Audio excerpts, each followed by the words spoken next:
trae para usted. En Contacto trae para usted todas las voces. Yo no puedo recibir un gobierno con estos adeudos. Es completamente falso. No hubo una sola víctima. Las opiniones. Hemos actuado de frente.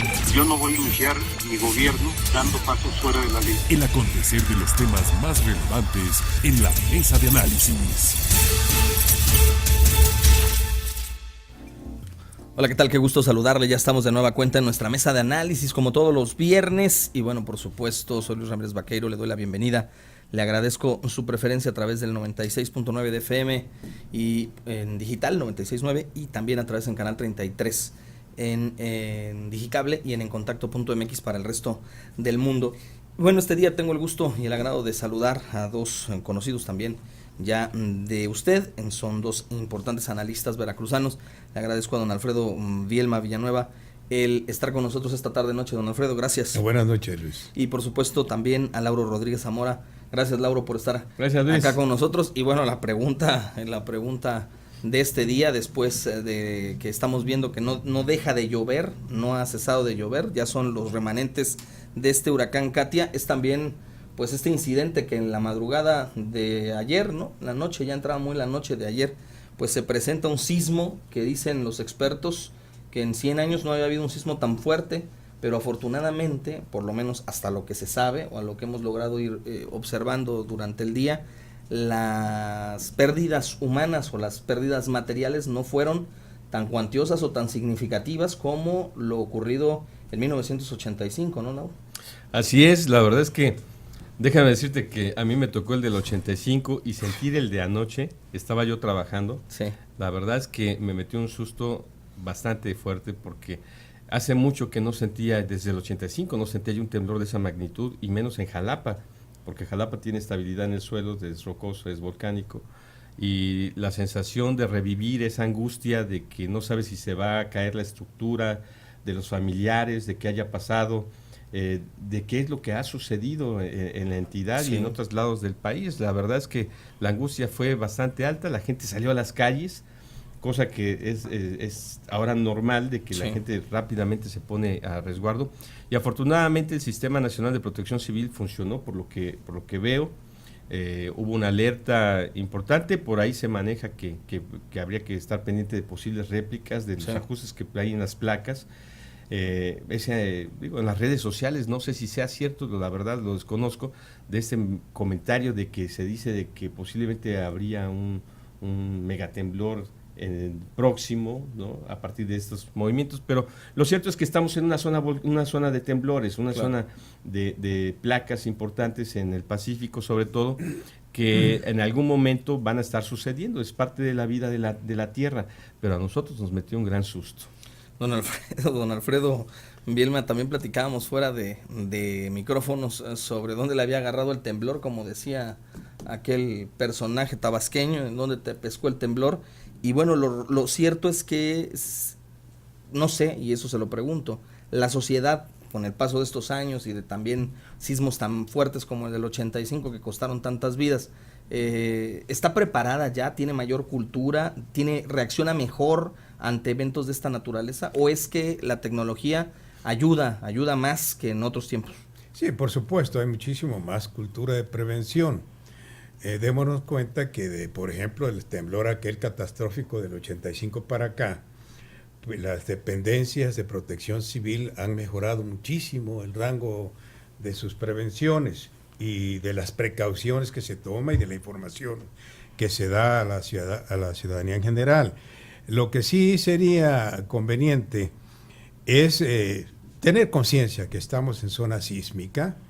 La falla de San Andrés, la placa de Cocos van a hacer colisión, eso es algo inevitable, no depende de ninguna sociedad porque es asunto de la tierra.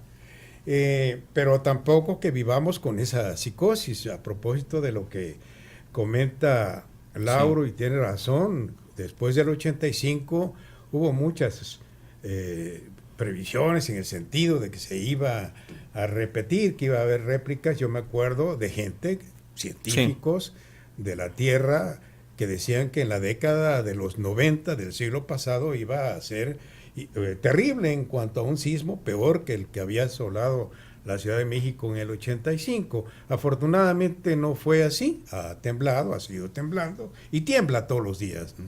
Sí. En este caso, afortunadamente, la zona que afectó es menos poblada que la que afectó la del Sí. 85. Sí.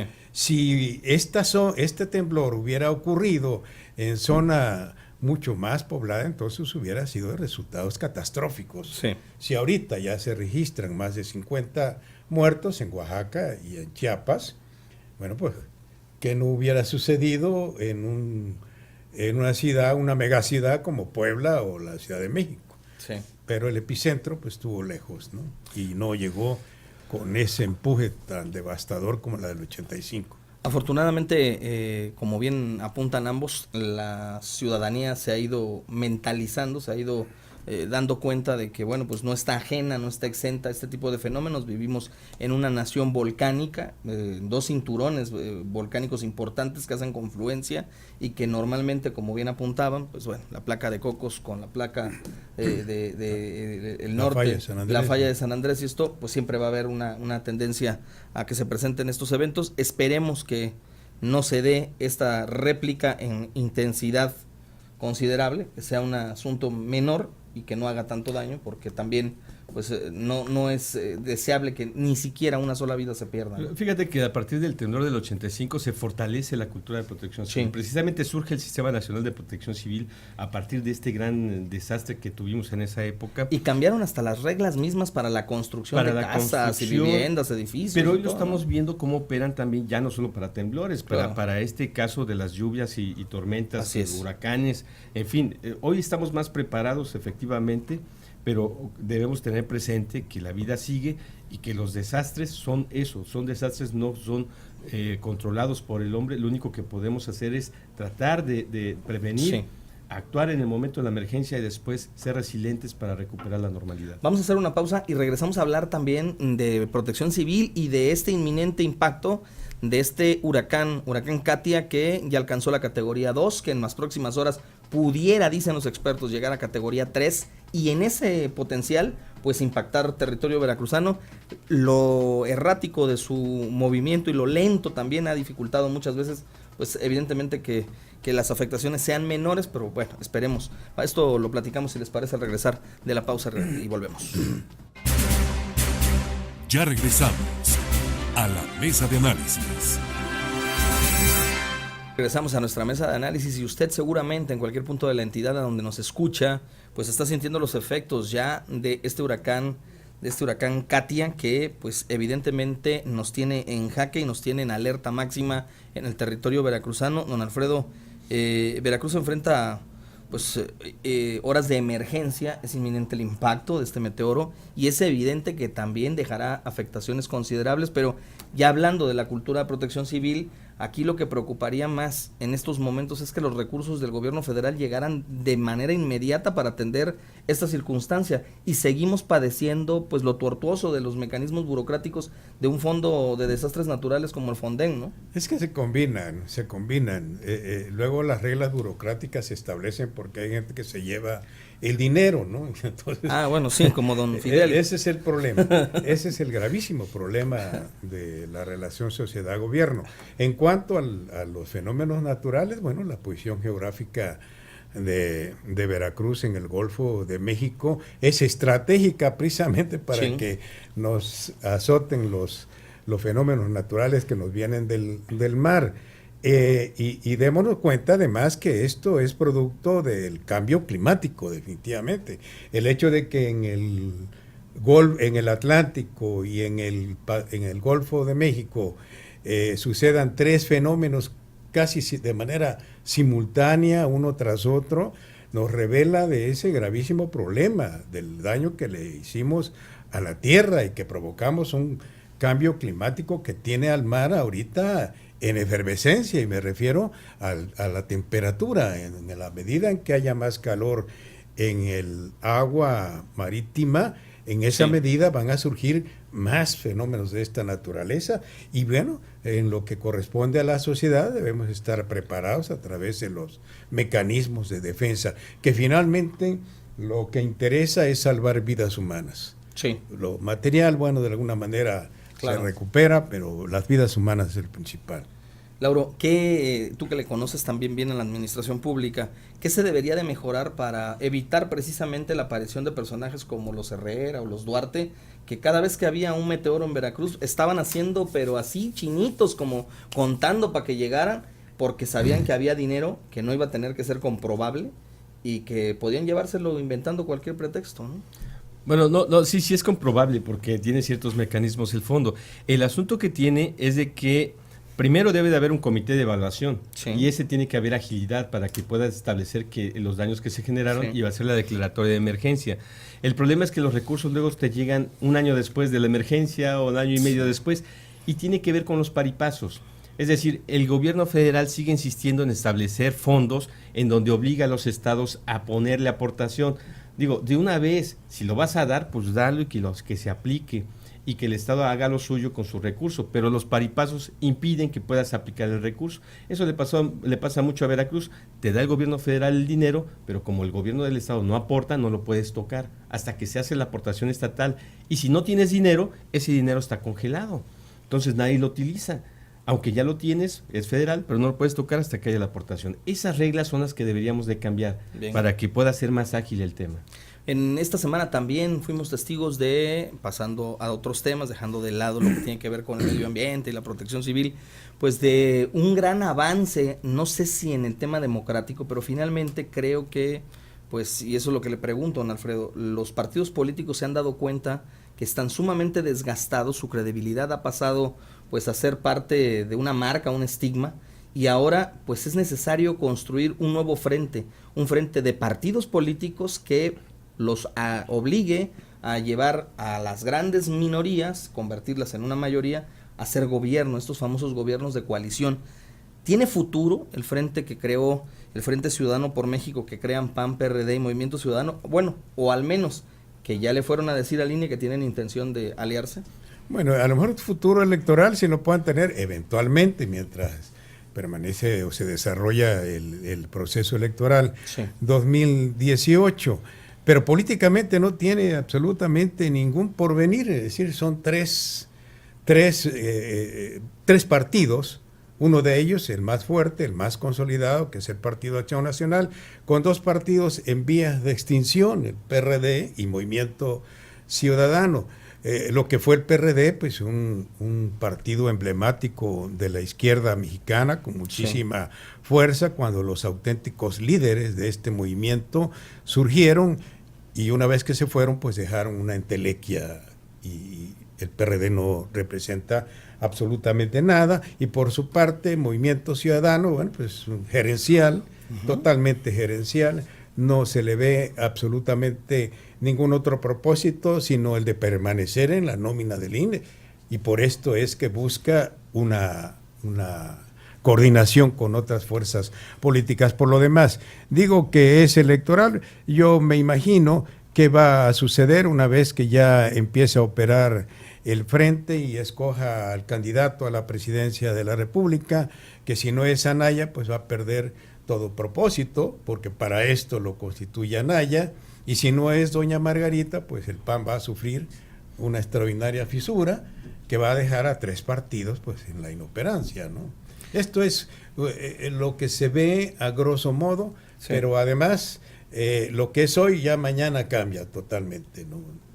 A ver, Lauro, en ese sentido, de llegar a la construcción, porque aquí fue nada más el aviso de que se van a coaligar, no es todavía la inscripción de la coalición como tal, ¿quién sería el mejor prospecto de estos tres partidos políticos para encabezar la lucha que habrán de llevar en contra, evidentemente, del candidato oficial, del candidato del PRI y sus aliados o sus partidos satélites, y del otro candidato que está más visto ya, que novia de rancho, ¿no?, que es Andrés Manuel López Obrador?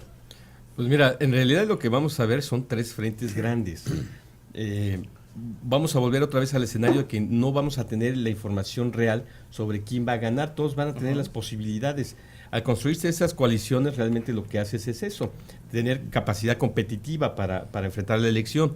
Lo que sí es lamentable es de que en un sistema de partidos, pues la idea es que haya representación plural para los ciudadanos a partir de los diversos partidos, y esas coaliciones rompen con ese principio. Sí. Esas coaliciones no te permiten a ti, que tienes una vocación política diferente, estar en un partido chiquito en el cual represente tu forma de pensar, tu diario, y te suman a uno sin que tú lo pidas, ¿no? Yo creo que las coaliciones son más bien para segundas vueltas, no para primeras, y aquí es donde en la reforma política no ha avanzado México. Seguimos promoviendo estas coaliciones en primera vuelta, y lo que estamos viendo al final de cuentas es que los intereses de los partidos, que son disímbolos, es decir, algunos son de izquierda, de derecha, de centro, y se unen en una coalición, realmente dejan de tener sentido el que tengamos un sistema de partidos. Ahí es donde tenemos la paradoja. Tenemos un sistema de partidos para que haya opciones políticas, y resulta que a la mera hora se juntan todos. ¿Por qué? Porque lo que buscan es el poder sin ideología, el poder sin proyecto institucional del partido. Se suman, sí, pero es una negociación de intereses, de cargos, de puestos, que le llaman ahora gobierno de coalición. No es más que eso, comprar voluntades de los diversos partidos y decirte qué parte del pastel te va a tocar. ¿No se ve más representado con esto? Y se los pregunto, ¿no se ve más representada la sociedad con este tipo de coaliciones a la conformación de un posible gobierno en este ejercicio, que evidentemente depender solamente de la victoria de un solo partido?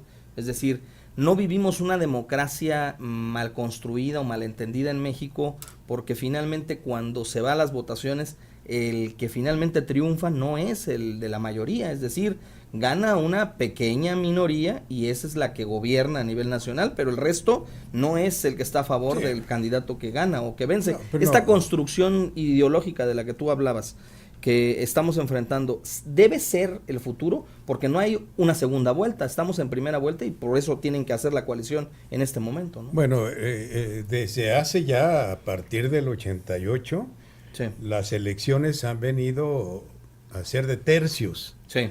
El que llega a la presidencia de la República llega con un pírrico número de votos ciudadano. Sí. Y el voto que está en contra es mayoritario. Sí. Sin embargo, pues hace gobierno. Bien. No hay en estricto sentido gobernabilidad porque no se está representando la voluntad mayoritaria de la ciudadanía. Sí. Por esto es que se habla de una segunda vuelta para que quien gane pues obtenga una votación que tenga el consenso de más de la mitad o por lo menos la mitad de la ciudadanía votante. Sí. Pero en lo que estamos viendo en México, desde luego, no hay democracia. No podemos hablar de un gobierno democrático que no tiene más que el 25 o 30% de la ciudadanía que votó por él y por esto llega a la presidencia de la República. En cuanto a los partidos políticos, bueno, pues no hay sino interés, hay una partidocracia. Bien. Ellos, la clase política en sí, divorciada ya absolutamente de los intereses de la sociedad, pues obra en favor de sus intereses. Bien. Para ganar el poder, Bien. ganar el poder por el poder, ¿no? Vamos a hacer una pausa, si les parece. Se queda sobre la mesa y lo dejo para que lo analicemos ahorita al regresar. ¿Quién es el verdadero vencedor de todo este ejercicio? Y no se habrá metido, de la construcción me refiero, de este frente. ¿Quién es el gran vencedor? Dante Delgado. Y no sería por la determinación de Andrés Manuel pegarse un tiro en dejar ir a Dante en esta posible construcción con Morena de otra alianza que debió de haber sido en lo natural, con quien se debió de haber coaligado. Pero lo platicamos al regresar del corte. Ya regresamos a la mesa de análisis. Regresamos a nuestra mesa de análisis a través de Digital 96.9 de FM. Y bueno, por supuesto, Lauro, decíamos, ¿quién es el vencedor? Dante Delgado en la construcción de este posible Frente Ciudadano por México. Y no es esta decisión que ha tomado Dante de no acompañar a Andrés Manuel López Obrador, el otro gran balazo en el pie que se ha dado en lo que va de estos días. El primero en la decisión de colocar a la delegada en Tlalpan en el gobierno de la Ciudad de México como candidata de Morena, y ahora dejar ir a Dante, que podría representarle algún tipo de capital político o algún tipo de frente para ayudarlo a conseguir su tan anhelada victoria. Mira, yo creo que de alguna circunstancia Dante debió haber evaluado las posibilidades de obtener mayores votos, precisamente porque es un partido que no ha crecido, que es un partido que porque sí ha tenido buenos candidatos en algunas elecciones. Aquí en Jalapa no, de hecho tuvo un muy buen candidato al gobierno de Veracruz, ¿no? Exactamente. Sin embargo, no ha pegado con la sociedad, ha ido para abajo. Algo. Y obviamente deben de cumplir con un porcentaje de votaciones. Sí. Toda la cargada va en contra de Morena, de los demás partidos.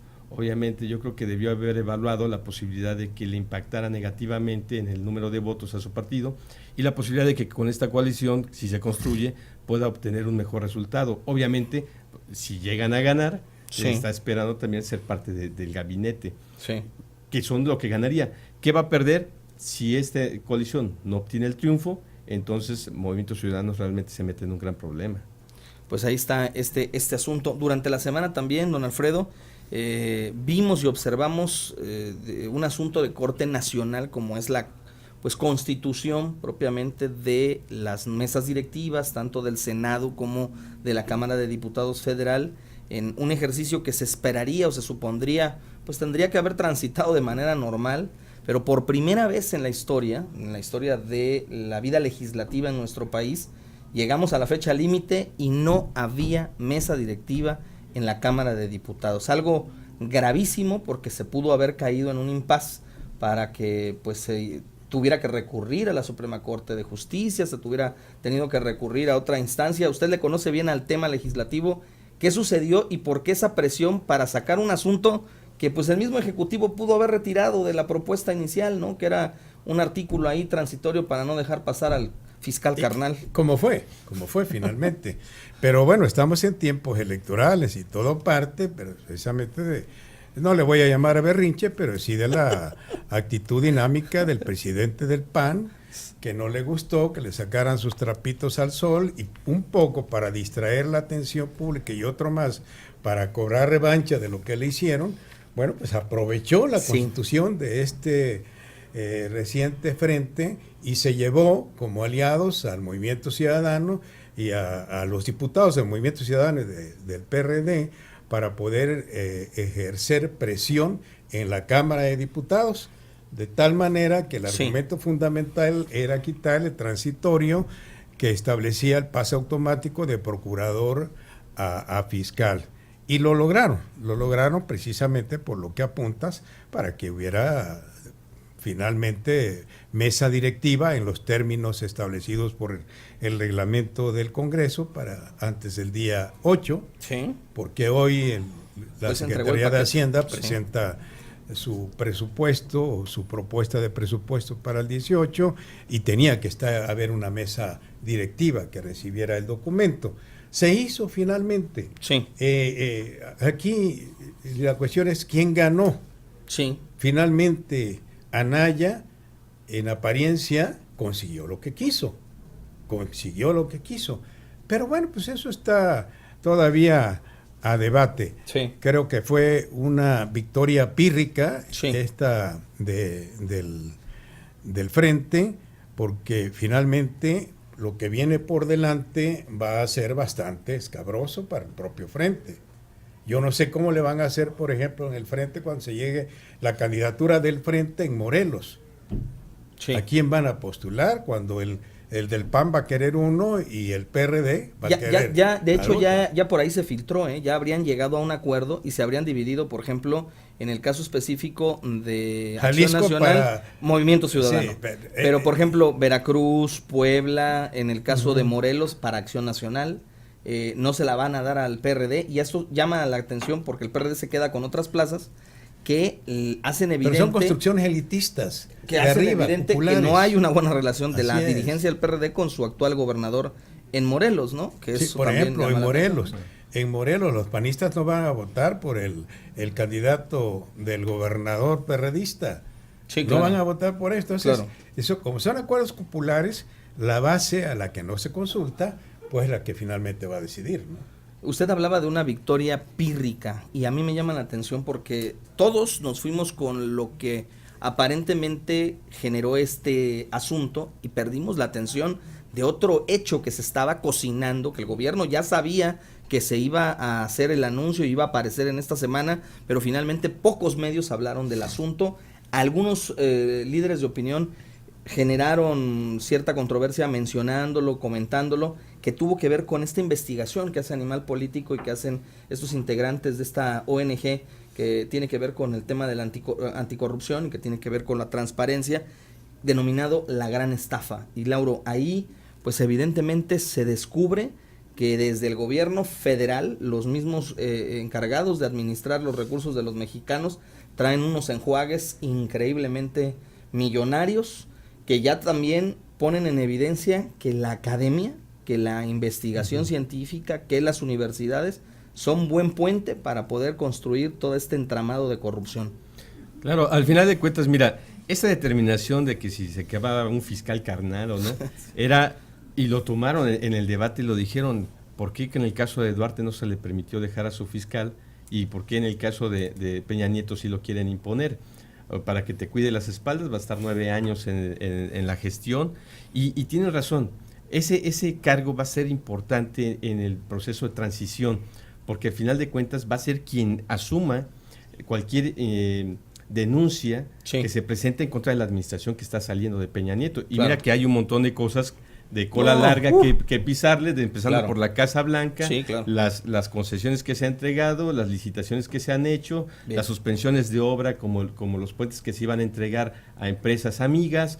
Es decir, hay mucha tela de dónde cortar, y realmente lo que querían era tener libre la posibilidad de que si hay una alternancia nuevamente, el fiscal no se convirtiera en un obstáculo para una persecución en términos de vamos a ver qué hay de corrupción con quienes se fueron. Pues ahí están estos temas. Nada más rápidamente, pues evidentemente en política, don Alfredo, se vale todo y se tienen que utilizar todos los instrumentos y las herramientas necesarias para poder preservar el poder político. Y esto lo digo porque en el Congreso local pues se había dado un acuerdo en un principio de que la Junta de Coordinación Política iba a ser transitoria para los partidos en función de cómo habían llegado. Pero renunciaron 2 diputados de otros 2 partidos y se sumaron a la bancada del PAN. Eso le permite matemáticamente conservar y preservar la Junta de Coordinación Política al actual presidente de la misma, el diputado Sergio Hernández de la Acción Nacional.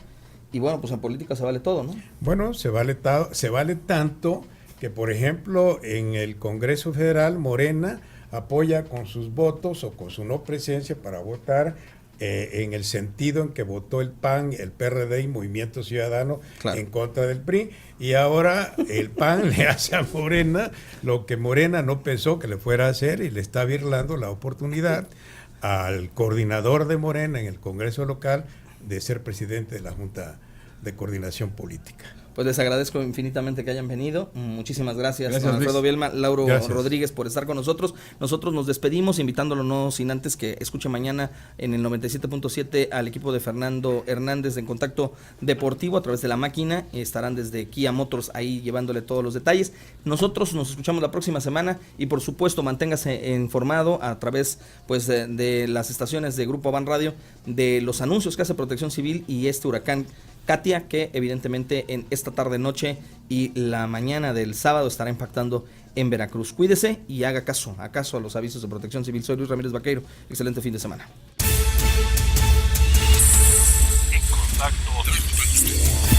En Contacto trajo para usted todas las voces, las opiniones, el acontecer de los temas más relevantes en la mesa de análisis.